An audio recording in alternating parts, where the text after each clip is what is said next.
Money has always been an issue for Karen and Andy, but for Karen, her son Mike is always the first priority. So when she wanted to sell Andy's old, unused car to raise some money to take care of Mike, she never expected him to resist the way he did. But when she opened the trunk, she quickly discovered his shocking reasons. But why did Andy not want to sell the mysterious vehicle under any circumstances? What big secret did Karen discover in the car trunk? And what would this discovery mean for the future of this family and their 3-year-old son? Karen finally made her way into the storage unit in which her husband's car was stashed. Why was it so difficult for her to get to it? It had become obvious that her husband did not want her to see this car, but there didn't seem anything abnormal about it. But then she walked around it. Karen got the shock of her life when seeing what was on the trunk of the car. She immediately got really worried about what could be hidden in there. Suddenly, a million different things started coming back to her. Her husband's strange behavior, the argument, the strange excuses, everything. Karen ordered her son to stay back as she reached for the handle on the trunk with shaking hands. It popped open when she pressed it, revealing its contents. Karen could not believe it. But to truly understand the gravity of this find, a bit of backstory is required. Karen is a regular old Texan-born woman who is living with Andy, her husband of 5 years, and her 3-year-old son Allison. The pair have known each other for close to 10 years now, and always felt like they were meant for each other. But 10 years is a long time in which a lot can change. They live a simple but satisfactory life. Andy works and Karen is mostly a stay-at-home mom, taking care of the house and of little Mike. The small family may not have a lot of money, but they try to make it all work, and Karen is not the complaining type. However, even though Karen feels that she and Andy do have a very good relationship, they do undertake a lot of things separately. They are both very much still their own individual and like to sometimes have their space. Things have been this way since the start of their relationship and has raised some questions before. There is a stereotype that couples are supposed to always want to do everything together. But their way of keeping their individuality alive has always worked well for the couple. But what Karen will soon find out is that she knows a lot less about what Andy does in this alone time than she thought. Karen mostly spends her own time with friends and family. Allison often joins her in this, but there have also been a lot of times she just stayed with her father. They mostly just play together at home or go for walks when the weather is nice. At least, that's what they tell Karen. While Karen is always very open and talkative about what she does in her alone time, because she has always felt like communication is the key to making a relationship like this work. Andy, however, had always been a lot more secretive about what he does when he's away. Karen was beginning to wonder. Karen doesn't necessarily feel like Andy is hiding something from her. He does talk to her about everything, he just doesn't go into great detail. He would say, "I went fishing," but would not talk about what he caught, for example. He always just tells her the bare minimum. This did not make Karen feel great. Karen always found this a bit disappointing. One of the only real issues she has with her relationship with Andy is that he was not very talkative in general. She mostly has to keep the conversations going, and while she was very happy with most other parts of the relationship, this did start to bother her more and more. Karen had hoped that maybe there would be a change in Andy's talkativeness with the birth of their son Mike, but it only proved to make it worse. Andy really seemed to start to close off more and more towards Karen. Now she was starting to feel like it was having a real negative effect on their relationship. She could not figure out if he was starting to fall out of love with her or if maybe he was hiding something. She still had no idea what he did in his alone time, and getting more information about it out of him felt like pulling teeth. She grew ever more nervous.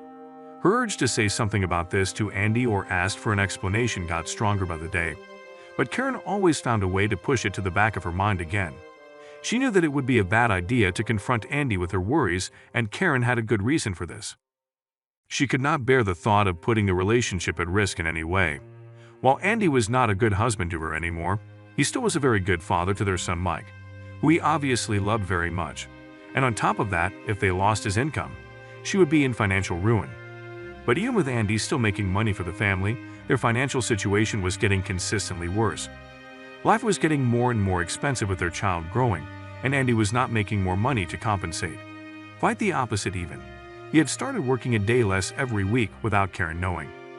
Karen had found out when she was attempting to buy groceries one day near the end of the month, and she apparently had insufficient funds. Karen always calculated how much she could spend without going over balance based on their income. She had stayed well within this limit this month. she confronted Andy about it. Andy immediately went on the defensive when Karen confronted him with the discovery she had made. He told her that he had felt very overworked in the last couple of months and felt like he needed more free time to himself to keep from getting burned out. Karen was, of course, still frustrated that she couldn't buy groceries. Karen could understand this to some extent. It had to be hard on Andy being the only provider for a whole household. But what she had a real problem with was that Andy did not communicate this to her, just like always seemed to happen. Andy's reaction to this surprised her.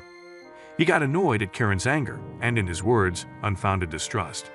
They had always left each other their space, and Karen had never before made such a big deal about keeping something to himself. Then why was this suddenly such a big problem? Andy felt like she was encroaching on his personal time. They got into a big argument over this. Karen could not believe that Andy was taking a stand against her like this.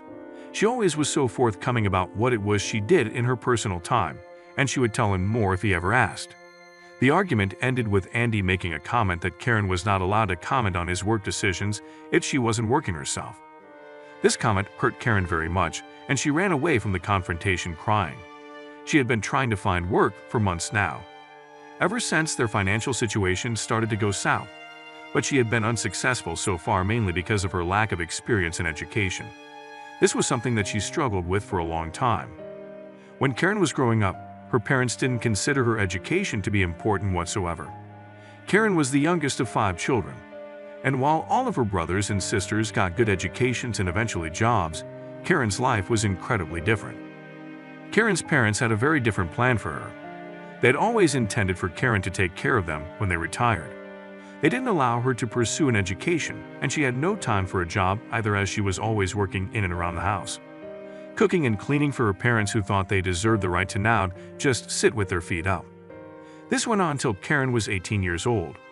She was then at an age that she could start to make decisions for herself, and the law could not just send her back home without question. She had been planning for that day for a while without her parents knowing and moved out one day after her birthday. Her parents were furious with her, but Karen did not care. She was not going back. For the first couple of months, she was mostly couch surfing at her siblings' houses. She even had to spend some time living in homeless shelters and had experiences there that she never wanted to think about again. But this all stopped when she met Andy. Karen was having a drink with her sister at the bar when she was approached by a handsome young man. It was a case of love at first sight, and she moved in with him only a few weeks after they first met. Everything looked so promising back then. Moving in with each other after a few weeks, of course, provided a lot of challenges, but Karen and Andy seemed to make it through with flying colors. Karen had finally felt like life was smiling down on her, and getting pregnant with Allison was just icing on the cake. But she felt like everything was now getting jeopardized. When Karen had calmed down a bit, she came back downstairs to finish her conversation with Andy, but he was no longer there. On the counter was a note that stated, "Sorry for what I've said. I've gone fishing." Karen was upset that he just left without really resolving anything, but an apology was already more than she would normally get. Over the next couple of weeks, the financial situation of the couple started to get truly dire. Karen was trying to make a plan detailing how to get more money through the door without Andy having to work more. She found that the only real way she could think of was to sell a couple of things, and she knew just where to start. She knew that Andy had an old car in storage that he wasn't using anymore. He always told her that he kept it for sentimental value, because it was his very first car. Karen had talked about selling it before, but he had always declined it. But this was before all of their current money troubles. Karen was sure that if she brought it up now to Andy, that he would be a lot more open to the idea. He knew that because he was working less, they really needed the money, and with their 3-year-old son in the world right now, it should be a no-brainer for him. But Andy's answer greatly surprised Karen. Andy was not open to the idea of selling his old car at all. Karen felt like she was giving good arguments, but Andy wouldn't budge. What frustrated Karen greatly was that he did not give a single good argument for his decisions. It was just a hard no, and that was that. Karen got really angry with Andy again. She asked him what the alternatives were, but Andy could not give her any. Going to work full-time also wasn't an option for him, and when Karen suggested it, she was met with the familiar response that she could also just get a job. Their argument continued until their daughter walked in the room crying. The young girl had been awoken by all the loud yelling coming from downstairs and was afraid of what was happening. It was not the first time that Allison had walked in on the pair having a heated dialogue, and Karen was afraid of what Allison might think of her parents.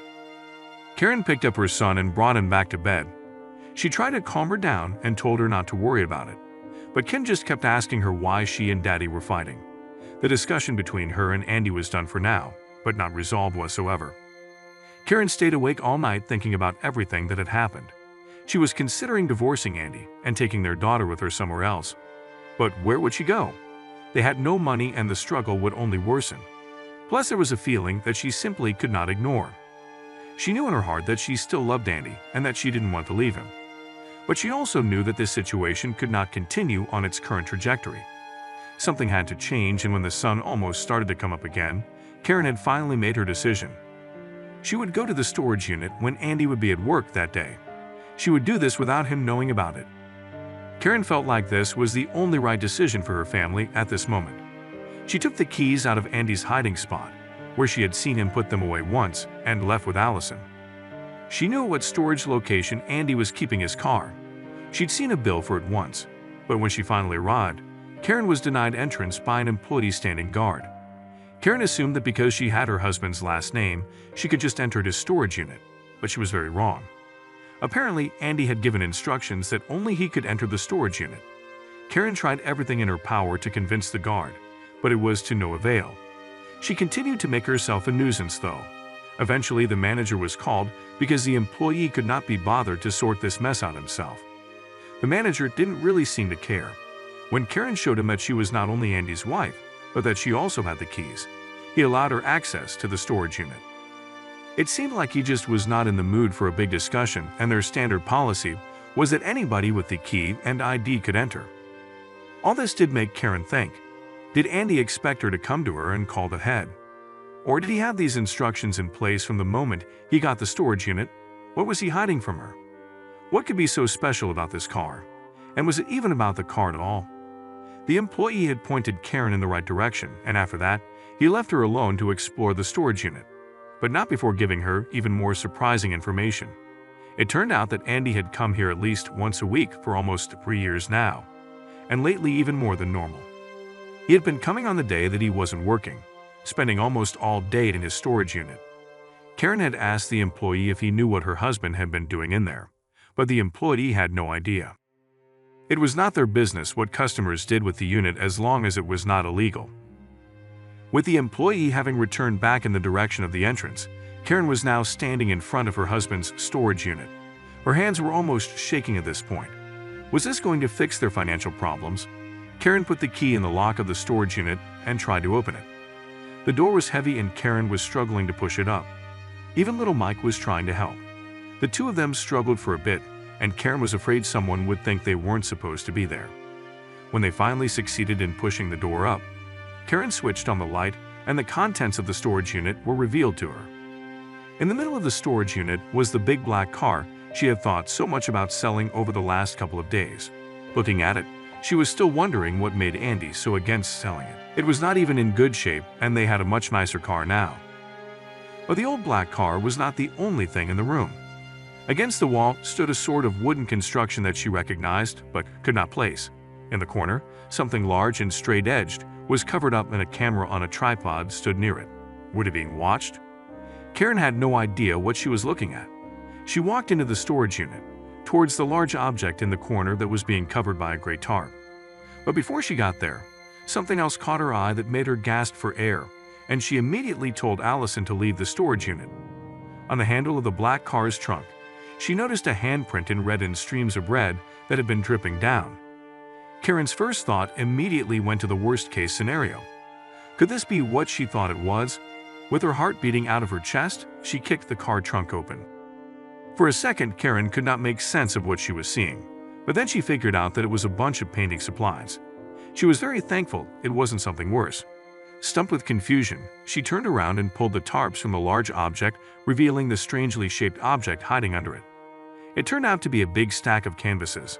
A lot seemed to be unused, but she noticed that some of them had been painted already. And these paintings actually looked good. Did Andy make these? And if so, why would he have been hiding this talent? For her, still very confused. She decided to call Andy and admit what she had done and was planning to do. There was no point in hiding it, and she needed answers. When Andy heard what had happened, He let out a big sigh instead and reluctantly started to explain the situation to Karen. He had been wanting to be a painter for years, but knew that doing it with all the financial trouble they had would have never been approved by Karen. But he hoped he could make money by selling his art, and had been trying to really get that going for 3 years now. Sadly unsuccessful for the most part, but he recently hit a big break. Somebody had liked and shared his art online, and the orders started coming in recently. This is why he had started to work a day less. He was planning on telling Karen when the money had come in. Karen felt a lot of emotions upon hearing this story, but mostly relief. They decided to talk more that evening and managed to work everything out. Andy could start painting at home and Karen sold the car. Andy's paintings gained more and more popularity, and he even managed to make up for the loss of income from working less and then some. The family was able to get back on their feet, and they were happier together than they had been in a long time.